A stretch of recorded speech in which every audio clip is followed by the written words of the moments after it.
So today we've got Professor Ankur Desai for the AOS seminar. In addition to being a professor in AOS, he's also the AOS Director of Graduate Studies, the Reed Bryson Professor of Climate, People, and Environment, and editor of the journal Geophysical Research, Biology and Sciences. Ankur received his bachelor's degree in Computer Science and Environmental Studies from Oberlin College, got his master's in geography from the University of Minnesota, and his PhD in meteorology from Penn State. Ankur has a passion for tackling scientific questions with a diverse approach, weaving details into big picture ideas in a way that engages both scientists and the community at large. As a member of his lab, his productivity often has us wondering if there's really two of him. And today we're going to hear a little bit about one of his recent endeavors, the AOS Professional Master's Program. Thank you. I need to add that to my website bio. Good. The proof is there are not two of me, but there's actually 15 better versions of me who are part of basically the lab, all the amazing work that makes our lab do what it does. But that's not what I'm here to talk today about. Today's going to be, this is a part discussion. I know some of you are interested in learning more because you're interested in applying to this program, so I'm hoping to give you pieces of information on that. And some of you are folks in the department, faculty, staff, graduate students who want to know a little bit about this new professional program in the Masters of Science in AOS and what this means. So feel free to go ahead and ask questions as we go along. I'm going to kind of just walk through the basic philosophy and why we created this program and how we went about that. And a little bit about what the structure of the program is. I know that a lot of you have heard about this program, but maybe heard bits and pieces, maybe have information from old versions of it. So hopefully this will help clarify what the current version of this program is going to look like and how it's going to run. And then open it up in the end about some of the things and what this means for the department in its long term in terms of its development and growth and the things that we are looking forward to, as well as some challenges that we may face as we move forward and things that we may have to think more about. So that's what I got, 9 slides, and if you want to know a lot more about this, we will post this talk online. I will also post the slides online as well. But a lot of what I'll present here basically mimics what's on our brand new website for the program. It's right now a very wordy website with no pictures, but at least has all of the pieces you need if you're interested in applying. You want to know what the course requirements are. You want to know what the costs of the program are, any of those things. So that's over here at aos.wis.edu. It's not yet linked onto the academics page, but it will be as soon as Pete is back from receiving his award at the Unidata Conference in Boulder, Colorado.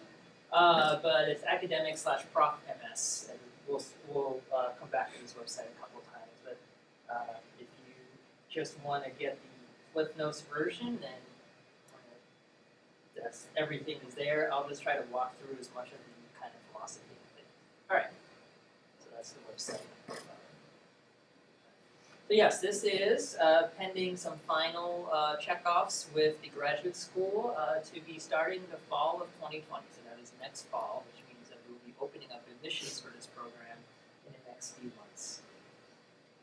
This is a Masters of Science in Atmospheric and Oceanic Sciences professional program. That's what we officially are calling it, and that's going to be differentiated, as you see, from our Atmospheric and Oceanic Sciences Masters of Science research program. Okay. So here's the reason we started doing this. We have a pretty robust graduate program. We have somewhere between, depending on the year, anywhere between 40 to 60 graduate students in the last decade or so. About half in the PhD program, half in the Thesis Phase Master's program. And of our master's graduates, we have a number of them who leave our department with a master's degree. So that term that we use is a terminal master's. And a lot of them, virtually all of them, are getting good jobs in a whole variety of industries, including things like risk management, insurance, or modeling in weather modeling for a variety of private and public sector industries, working in financial markets, working in weather communications. And the question that we brought up as I was seeing students go through the program, seeing some doing well in the thesis program, maybe some not doing as well, seeing a range of these new careers popping up and wondering, are we training our students well for these? And I think in some cases, yes. But in other cases, maybe not so much. And if you actually want to see kind of case studies of our current students, Actually, the AOS 405 class in past years has actually put together interviews with some of our recent alumni, and there's some really great interviews. So, for example, here are two of our grads, both master's graduates, Matt Ridzik, who is a meteorological applications developer, as well as Courtney Oberfell, who is at the National Weather Service, also a master's degree. So we're seeing a lot of really interesting and diverse jobs that our students are getting. And then you can also see some of these other ones if you want to look more into details of some of our recent grads and what they're doing. We also find that of these master's students, right, all of those went through the Thesis Phase program. The Thesis Phase program requires in a 2-year degree, and that during that time you will write a substantial research-based thesis under the guidance of one of our advisors. Not all students necessarily, especially ones who are directly thinking about some of the careers listed above, find that thesis component to be as valuable. Some of those students could opt to do what we call our non-thesis MS, that's currently on the books, but it's not often viewed as a good alternative. It's not well defined actually structurally, and it's not a formal option. It's actually kind of an internal option, so we don't have a way to actually designate anything on the transcript about it. So the question is, can we provide a better pathway for those students who really want to leave with a master's degree and get careers in atmospheric sciences, a better pathway? And then finally, the other motivation is that we have a lot of applicants to our program. We have nearly, in most years, between 80 to 100, half domestic, half international, to our program every year. We have on average 7 to 10 funded research assistantship positions, and a typical model for the master's degree and the thesis master's is that we are funding our students through assistantships, and they're being paid to conduct research under an advisor or supervisor. This means that we're potentially leaving a lot of students on the table who could potentially benefit from doing a degree here, but who may not necessarily be wanting to do a research-based RA position. Some of that includes our own Bachelor's of Science graduates, who many have asked about, is there this way to do a 5-year combined Bachelor's Master's? This is essentially going to be our solution that I'll present in a minute to be able to do that. You'll still have to apply to get into the program, but the idea is that you could complete this in a 5-year sequence. And the question is, are there ways in this campus to have a model that would actually allow us to do this and make it financially sustainable? Because anything that does this costs money. The answer to that is yes. About 4 to 5 years ago, UW-Madison gave the opportunity to departments to be able to offer professional program degrees. That can be self-supported by tuition. And there's an entire structure and model for how to do this. Sometime in 2017, I started working on figuring out whether we could apply this to the Atmospheric Volcanic Sciences Department. We created a committee that included Professor John Martin and Greg Tripoli, our graduate program coordinator Dee and Royvin, and our department administrator Chelsea Downey. And then we ran a set of discussions at faculty meetings, with staff here in the department and elsewhere, and as well as with talking with the graduate students through the Graduate Student Association. We got a lot of great feedback. There was definitely interest in this as an idea. There were some concerns about structure and admissions and tracks, and those are things that we addressed over the next 2 years.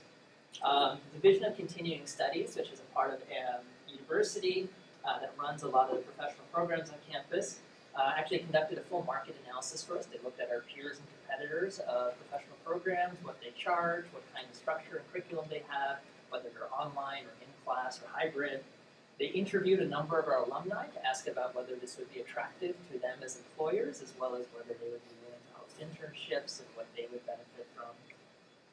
We shared this with the department. I'm happy to give you copies of anything if you'd like. And then we also had some further discussions at AMS and other meetings with things like our Alumni Engagement Board, which is the board that represents the alumni of our program. Around 2018, we actually drafted a formal concept and curriculum, and then this is in the weeds, but my life has been consumed by this last bullet point. It's about an 80-page proposal we had to submit to the college, about an 11-page budget that we had to put together with a 10-year projection. That got approved by the AOS Executive Committee in May to move forward, by the Provost Program Review Committee in June 18, by the Executive Committee of AOS in December, by Letters of Science last June, by the Graduate School 3 weeks ago, and by the Provost and Chancellor which is part of the University APC in September, just a couple weeks ago. So this is our official unveiling the program. Now it is past the University APC. It is officially approved at campus level. There's one last step. We have to get UW system approval of our tuition. So Ray Cross has to review the proposal, UW system president, and then we will be fine, good to go on that one side too. So what were the principles that came out of our process of looking into this program? One was that we still wanted to preserve the strong academic reputation of our graduate program. We have one of the top graduate programs in the nation. It produces masters and PhDs that get on and do amazing things all over the world. We didn't necessarily want to become a trade school or provide a very necessarily trained students who were not already coming in with the atmospheric science background, physics background, and math background that we would expect of a graduate student in the program. So we wanted to maintain academic strength, but provide a pathway for master's students who are primarily seeking a terminal degree with more opportunities to take a wider range of classes, even ones outside of the department, say the business school or Nelson Institute, and with getting the research focus becoming less of a focus of the degree. So that was our next principle. We wanted to make sure that this program allowed us to better connect with our partners across the university. And this is something that actually goes all the way back to our existing strategic plan that we wrote almost 5 years ago. That suggested that one of the ways we can really make this relatively small department a player on this campus is really to leverage the fact that what our students do is strongly tied with having some of the world's top programs in science communications, in risk management, in civil engineering, and elsewhere, really taking advantage of what we have across campus, as well as with our alumni who are all over the world and who have a lot of experience, who have a lot of interesting career paths, and many of whom are hungry to better connect with our students. So for example, some of them will be here next week at our AOS Alumni Open House. That was an idea that they came up with because they wanted to do more recruiting with all of you. So this is really exciting for our alumni as well. And then finally, the idea of having a larger program means we can do more things.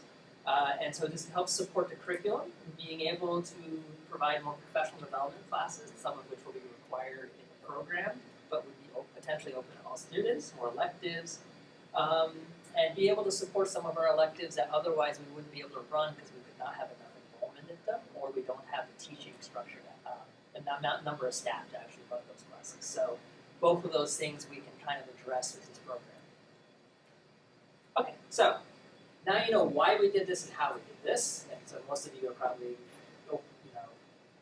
wanting to get into the good stuff, which is what is this thing that we actually put together. So the structure of this program is not unlike the structure of some of the other professional master's degree programs that exist both on this campus in engineering, as well as ones that exist in atmospheric science and some of our other large programs. Some of you might have met with the University of Miami last week. They were here recruiting. They're one of the other large programs in the country that does this particular type of professional degree. So it is a 30-credit program, full-time, 12 months. We do have the opportunity to run this as a part-time program because the tuition is on a per-credit basis with no cliff. So that means you basically just pay for the classes you take. The idea of the 30 credits kind of meets the graduate school's definition of a master's degree.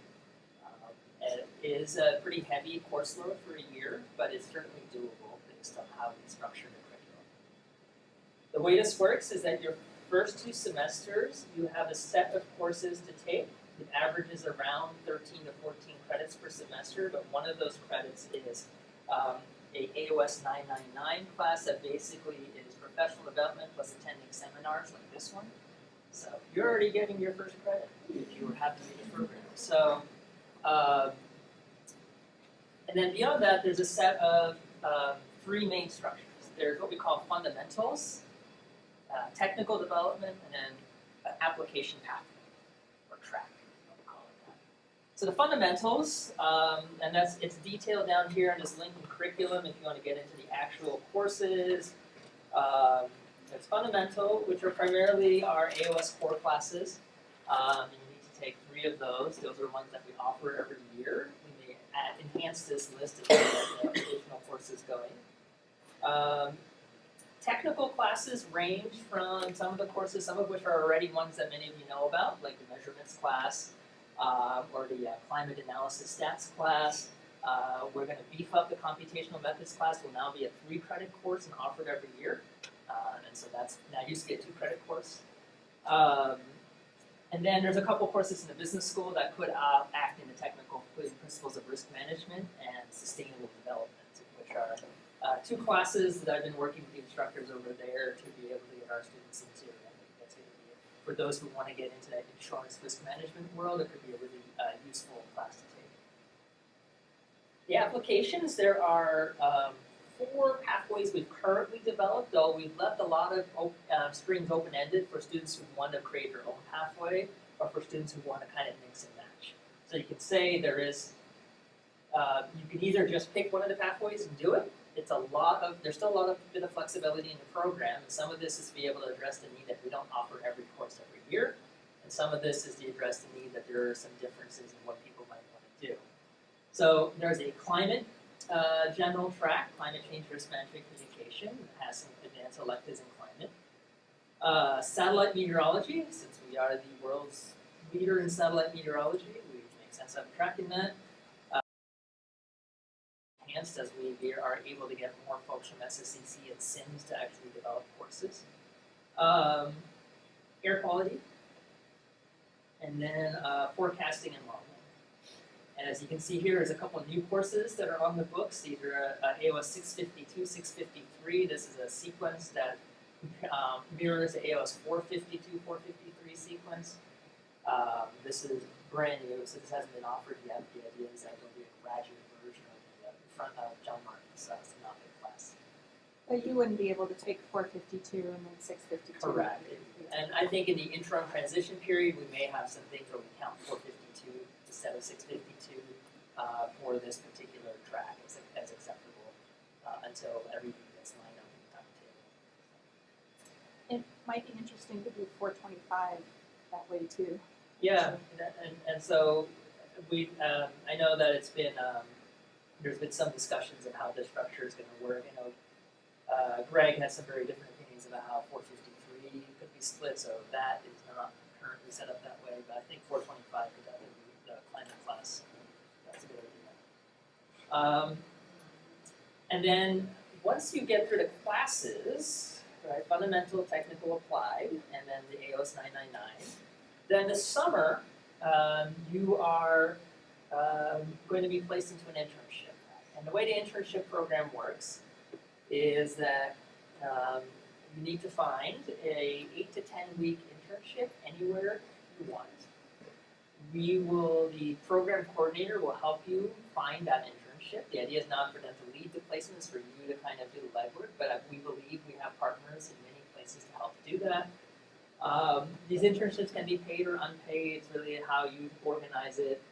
The expectation is that it's on the order up to 20 hours a week-ish. Maybe, it could be, if it could be a shorter time period, we're really open to kind of what exactly this is going to look like. And in concurrent that you're doing this internship, you're taking AOS 810, 811, also 2 brand new courses that were approved last year. 810 is in a May summer course semester sequence, and 811 is the June to August sequence. So basically, we take the entire 10-week summer and have you take this online class while you're doing the internship. It would be really neat in the evenings. And the idea of this course is that you would go through a sequence where each week you would talk about different topics in professional development, everything from ethics to professional writing to work communicating in your internship. We would also get feedback from the supervisors of your internship, and that would be part of the class, and you would be writing about your experiences every week. That course will be taught by the director of the program, and that's just going to bring up the actual syllabus for that class. Find it fast enough. There's a lot of documents for this sample syllabus. 810, for example. So, practical training in atmospheric and oceanic sciences is what that course is going to be called. It is a learning outcomes, etc. You basically are doing reading reflections and thinking about your placement in the internship. It's entirely online. There's readings, weekly reporting. And so, yeah, the topics are things like reading books from Eloquent Science about how to set expectations in professional settings, ethics of professional practice, elements of good presentations. And then we'll bring up the second semester, the second course.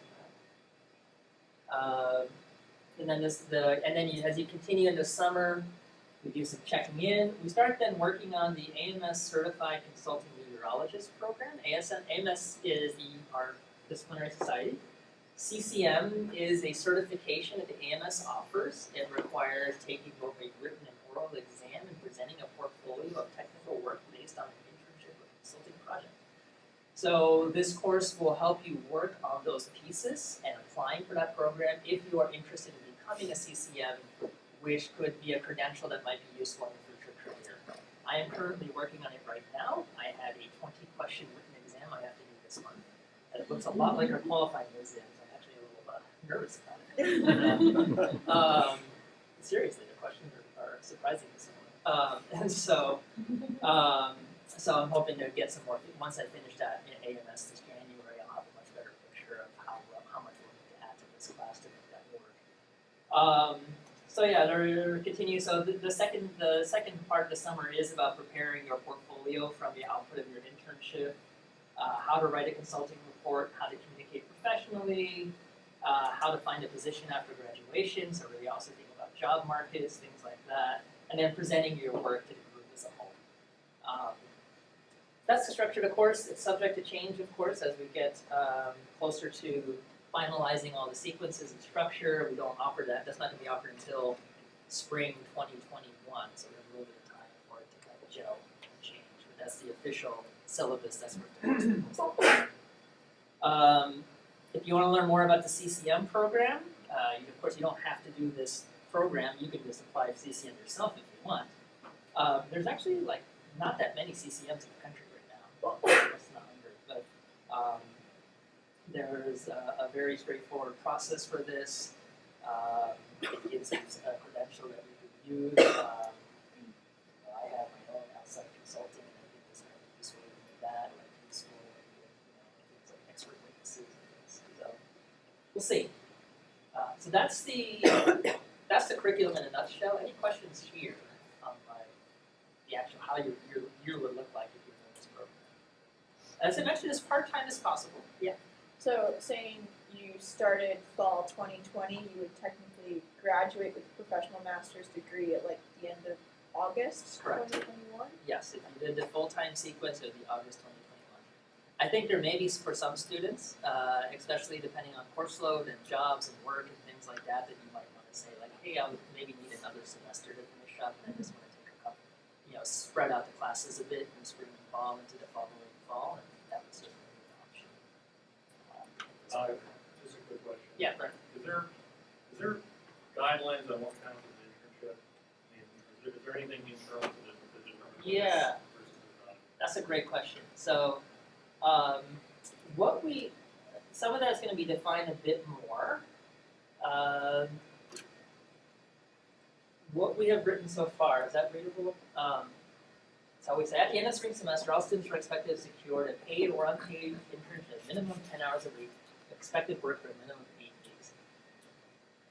This internship can include placement in a private company, public sector agency, or lab, university setting. So, for example, if a faculty member or a scientist in one of our centers had a more applied type project that you could imagine a professional master's students would work on or off campus based on student availability. We also, so it's the responsibility of a student and a program coordinator to assist in this match. And what I learned from the University of Miami program, which has 80 students a year, is that they have yet, in their 10 years, not been able to find an internship placement. In the case the student is unable to secure an internship or seeks a more entrepreneurial approach, so let's say you wanted to do something more unique or different, you could propose an alternative. It must still meet the minimum hour and length requirements, but for example, it could be an independent business startup planning. It could be direct consulting with faculty members, or it could be something really creative that we hadn't thought about. But the idea is that as long as the advisor to the program and the program director approves of it, we'll move forward. Does that answer kind of what you're thinking about? Yeah, I appreciate it. Yeah, good. So that's what we have right now, and we may, after we run the first couple of years, we may have to revisit some of that language as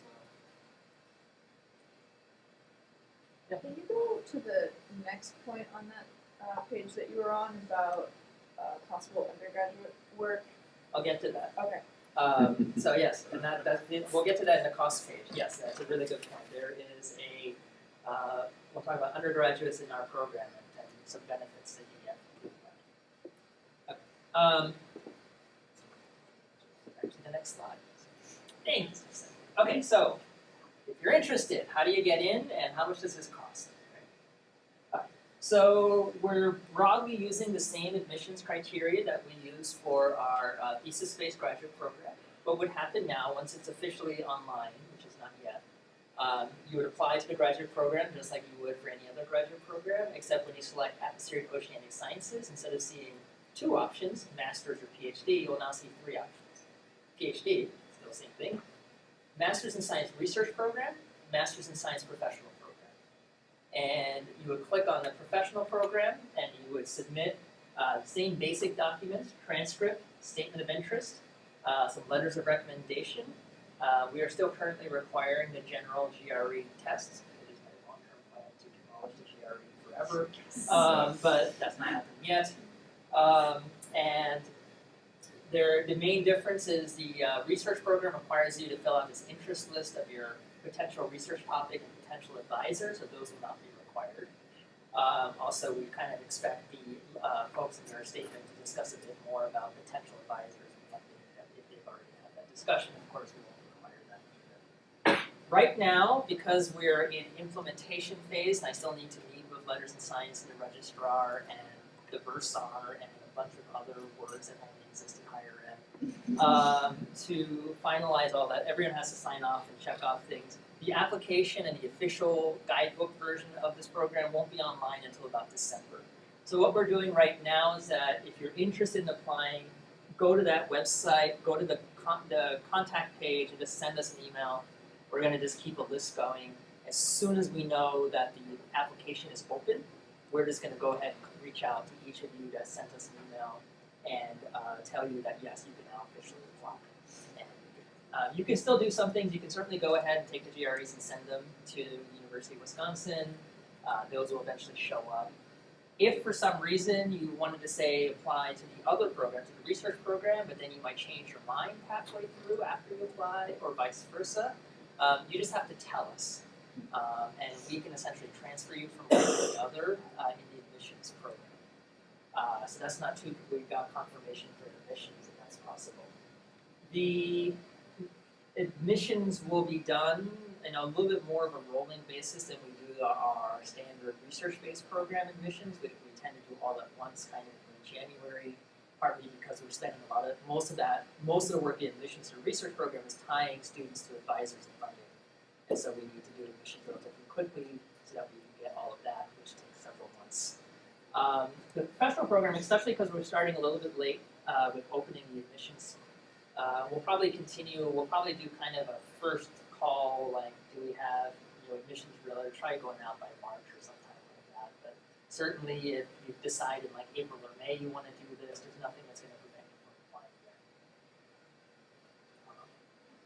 So, transcripts when you graduate from the program, just to make it clear, your transcript will still say you have a Master's in Science and Atmospheric Oceanic Sciences with the word professional program after it instead of research program. So that's the only difference that you can see in the transcript. Added to the end.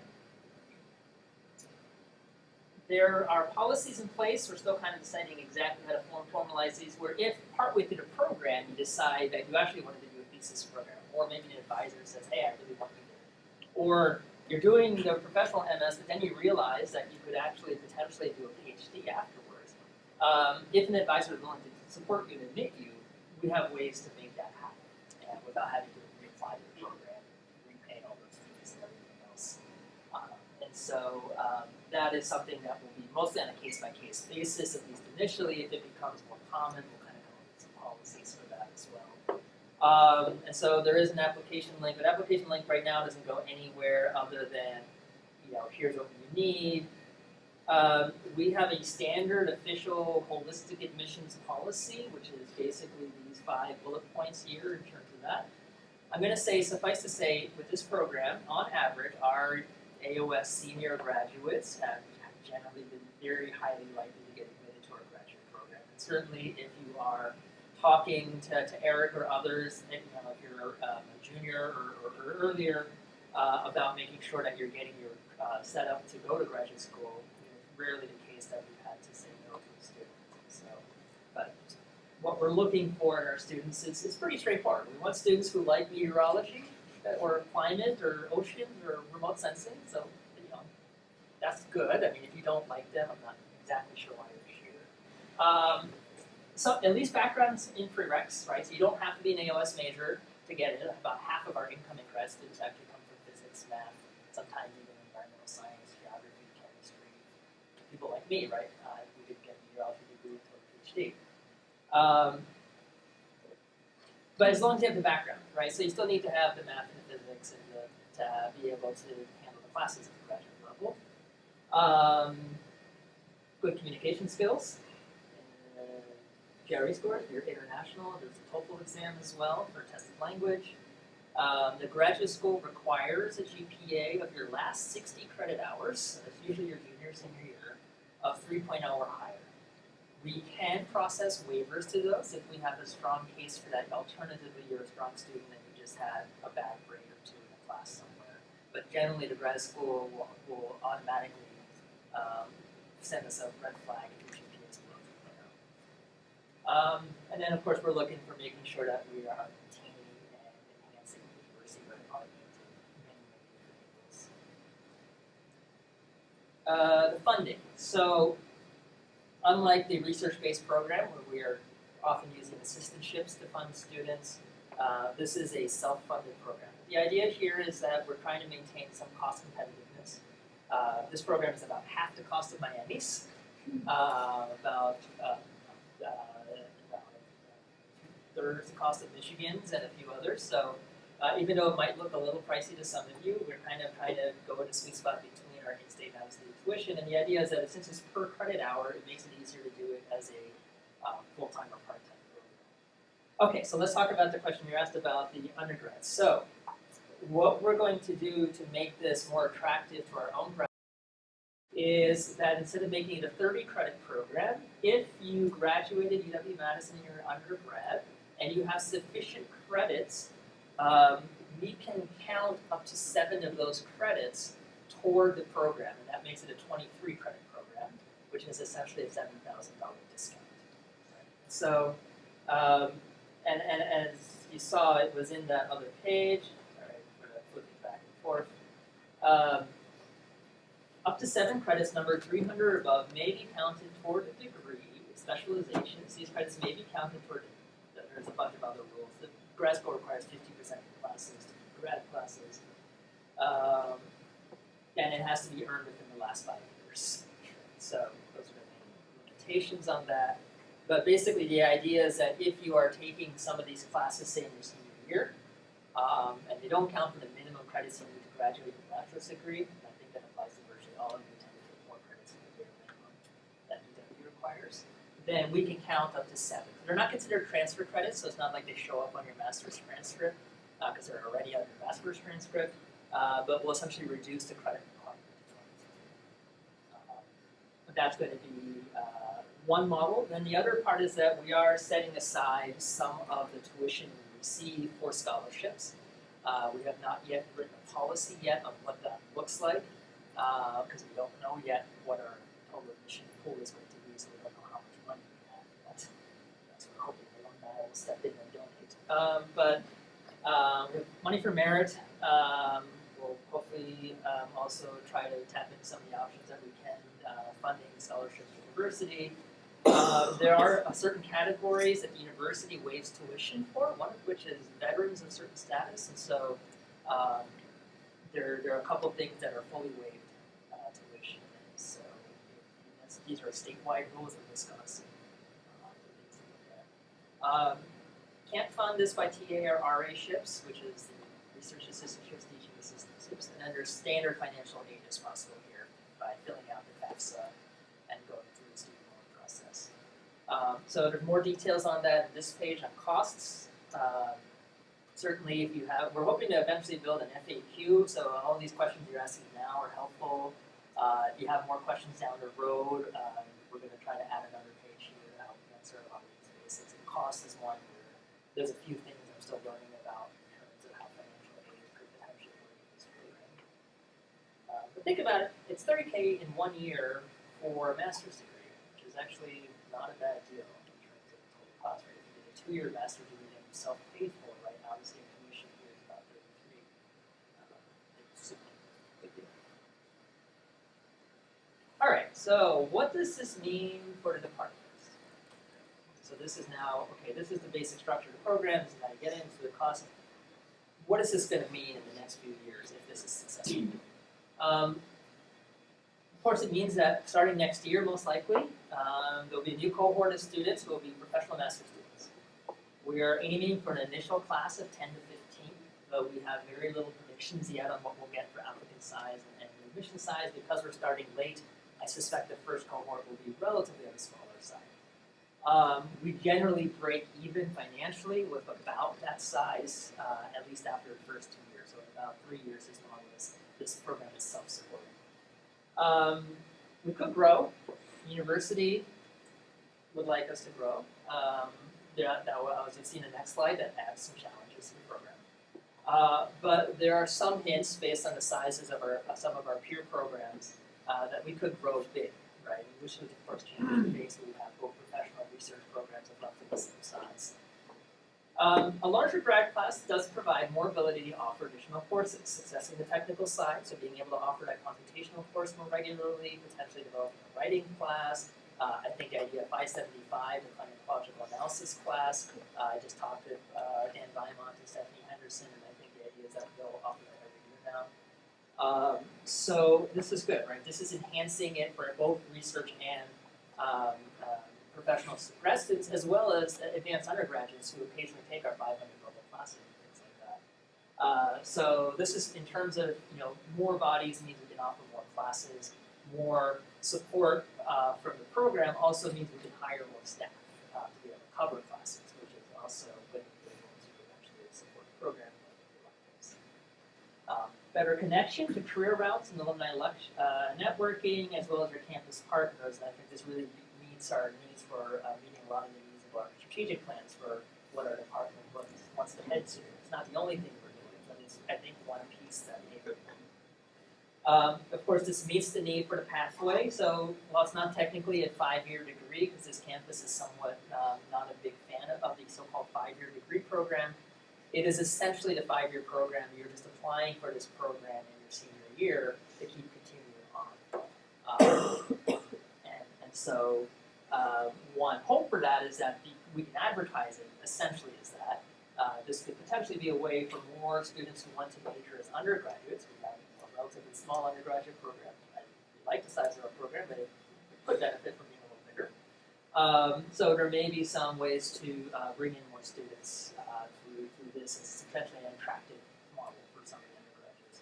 Now that we've also made it so that you can declare as early as your freshman year, we also have some more flexibility to advise those students early on as to think about what they need to be successful.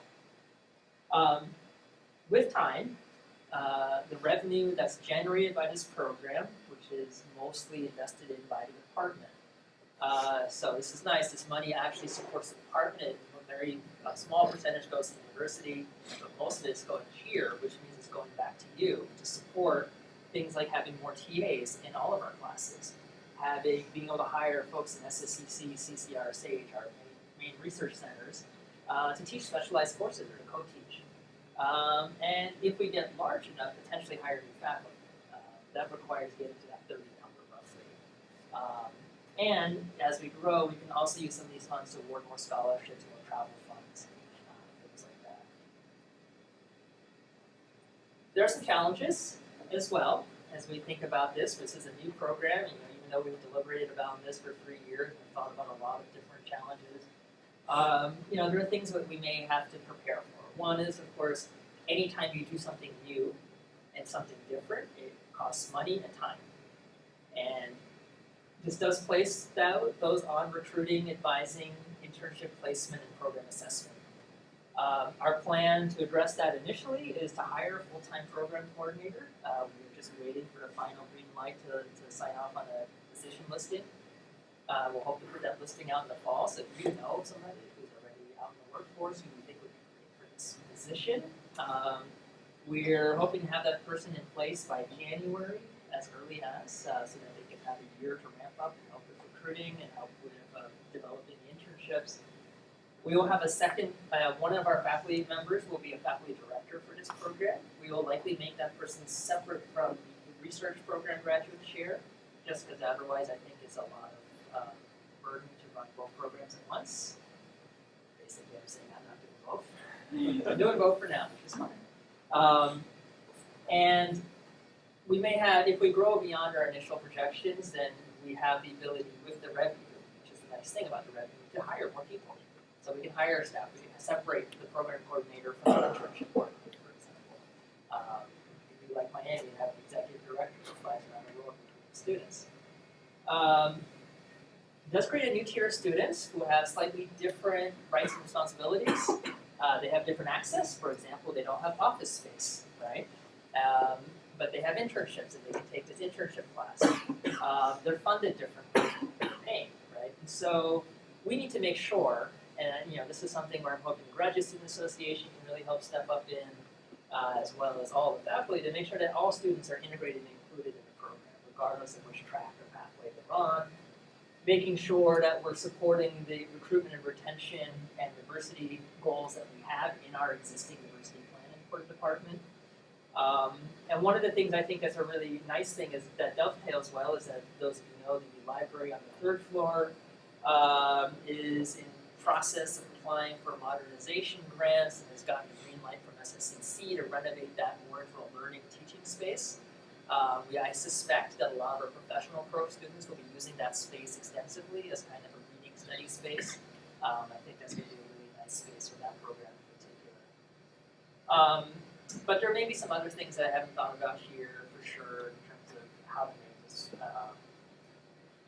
good, right? We have a really happy family in this department. We want to make sure we maintain that structure. I really like that. I know a lot of you by first name and students in undergrad and grad program, that I know that we have events that a lot of us show up at, and that we have a very robust and rich seminar series and things like that. We want to maintain and retain all of those things. And we want these new students to feel like they're part of that too. That might take some thinking. If the program doesn't grow, so there's a risk that we don't get enough applicants, or we do and we admit them, but our other competitors are able to recruit them away with better deals. We could have a problem where expenses could exceed revenue, and that would be a net cost, and that would actually bite into our existing core budget. Campus can choose to discontinue the program. We get 3 years to prove ourselves, so there's a third-year check-in. That's done at the Graduate Faculty Executive Committee. And then there's a standard, just like every other program on this campus, that gets reviewed every 5 years, the 5th-year program.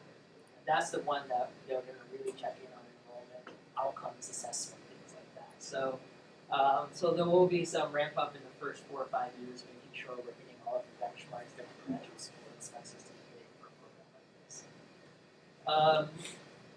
The other side of this, which I think a lot of people, so there's been a lot of excitement at campus level. They think this program is likely to grow fast.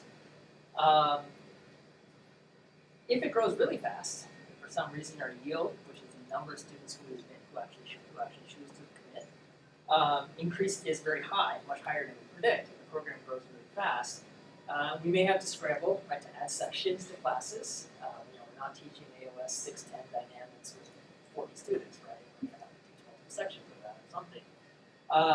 Hiring instructors, potentially hiring faculty that are directly supported by the professional program, and then this question of, well, what happens if that program shrinks again? How do you support those faculty? Answer for letters and science requires no. And find a sufficient number of internships if you really are trying to place more than 30 students across. My experience so far of talking to other programs and spending this year is doing a lot of just finding out from other peer programs how they work, is that that's actually not been an issue. That there are employers that are more than happy to host interns, and that's been actually a really that's one of the other challenges that we may have to face. I personally believe that these are surmountable. The nice thing about this, we're in a university setting, we're allowed to experiment and try things. I think this is a really good program for students right now. We want to do it next year. But if it turns out that it's not good for the department in the long run, we can choose to discontinue. We can decide it was a really interesting experiment, but maybe there's a different model that works for us, and that's okay. That's fine. So what's next? We're in the middle of implementation, right? So this is what's happening October, November. So this is why it's not yet on the official grad school website. We have to get system approval of our tuition rate. They're actually going to yell at us for being too low, is the problem. The website, as you saw, is accessible online, but it's not yet linked to our homepage. So once Pete is back, that will be there. We're also going to add photos.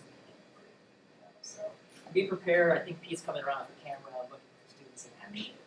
So you got a camera too. That's me today, so after this is done, can we turn on the lights so I can actually get some photos? Okay, Thank you. yes, as long as everyone's approved, or if you don't, then step behind. We are developing some brochures and posters. Both Eric Schiffner and Dee and Chelsea have been working busily on that. We have meetings with the admissions registrar at LNS. Every day I get another email about something or another. I'm working on CCM right now. And we will be doing heavy recruiting on the program at the AMS, as well as at the AMS. The alumni reception will be making a larger announcement about it as well. Admissions December 19 is our cross-fingered hope. There's a small 5% outside risk that campus does not let us recruit a class for next year. I don't think that's going to happen, but basically if the grad school says we just can't do it this fast, we may have to delay it. I'm hoping not. I think it's a really small risk right now. They seem pretty happy with it. That's partly why we got on the September first meeting of the agenda with the UAPC. So we had to form online so students can get notified. Right now it's just email. Rolling deadline, given the late start, aiming for end of March for first consideration. In the future, we'll probably aiming for like a February-ish first deadline. We hope once we have students admitted, we'll run at least webinars where people can Zoom or Skype in, and we'll kind of talk about what to expect and whether you're comparing multiple offers, etc. We haven't quite worked out a structure of whether we can have visits. We don't yet have funding to fly students out and things like that. Of course, you're already here, that's easy.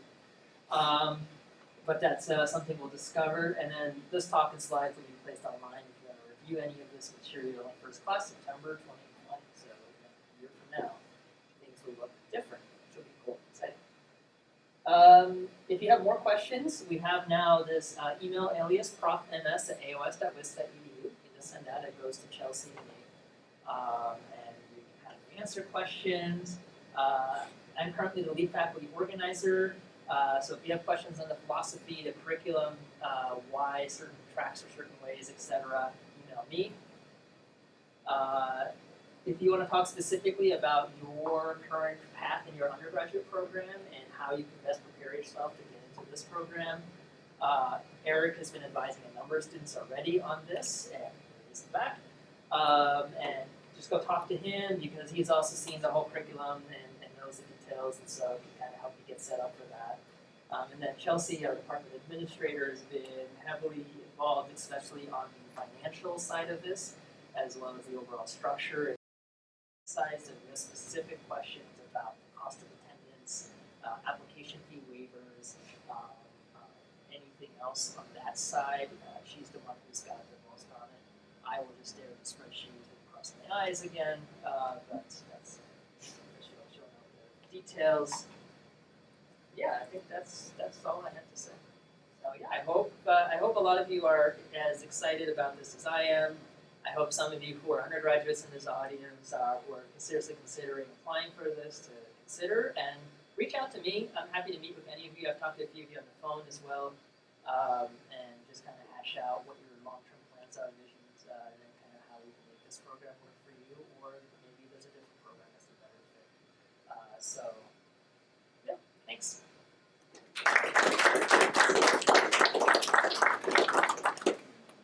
Anything else? Discussion?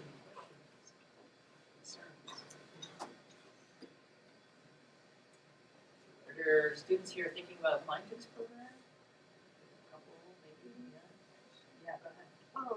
said it was end of March for deadline for applying. Do you have an idea about when we get it back for the student? Oh, good question. Yeah, like how quickly would we Yeah. make an admissions decision? So we have, because we have a admissions committee for our research program. I will probably ask them to do double duty this year and help out with admissions for this program. My hope is to, assuming we're rolling, I think what we'll do is we'll wait till sometime in mid-February to kind of look at how many applicants we got and where we are, and try to turn around decisions within a week or two after that. If you apply later in March, we'll try to turn around in like 2 weeks or so. That's my current plan of thinking about it. It's going to be, it's touch and go right down to it. And partly I still have to run the research program admissions, which also is mid-January to the first week of February. And so that has to get done first. And then I can switch to this program. So that's my current plan. That's a question.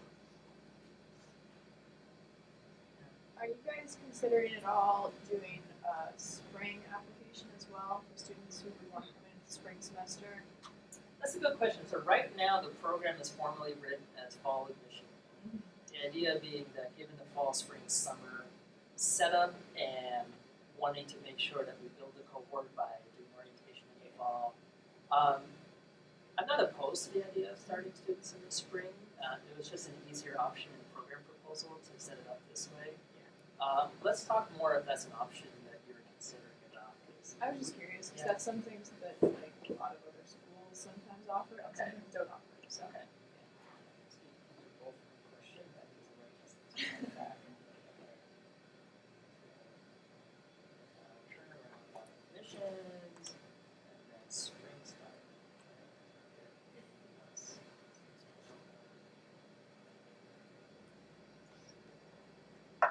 All right. Well, come find me. I'm on 1549. If you ever need me, or text that email, text that phone, and